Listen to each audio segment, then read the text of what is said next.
দিলেন। সূরা রাত 6 নম্বর আয়াত আল্লাহ তাআলা বলেন, ইন্না রাব্বাকা লাযু মাগফিরাতিন লিন-নাসি আলা যুলমিহিম।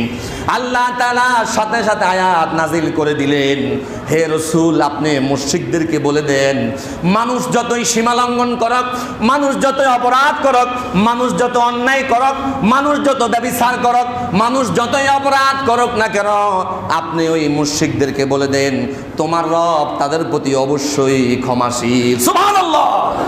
হে রাসূল আপনি তাদেরকে বলে দেন যে তারা মানুষ যতই অপরাধ করুক না কেন, তোমার রব তোমার সৃষ্টিকর্তা, তুমি অন্যায়ভাবে মানুষ হত্যা করেছ, জীবন্ত কন্যা সন্তানকে তুমি গর্ত দাফন করেছ, তাদেরকে বলে দাও লাযু মাগফিরাতাল লিন-নাসি আলা যুলমিহিম, তোমার রব অবশ্যই মানুষের প্রতি দয়াশীল ক্ষমাশীল বলি। সুবহানাল্লাহ।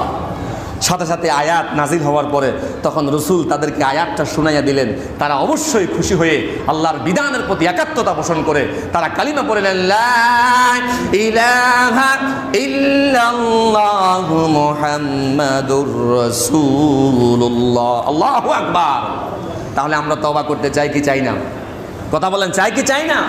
আমরা এখানে অনেক অপরাধ আছি, আমরা মনে করি আহারে আল্লাহ আমাকে মাফ করবে কিনা,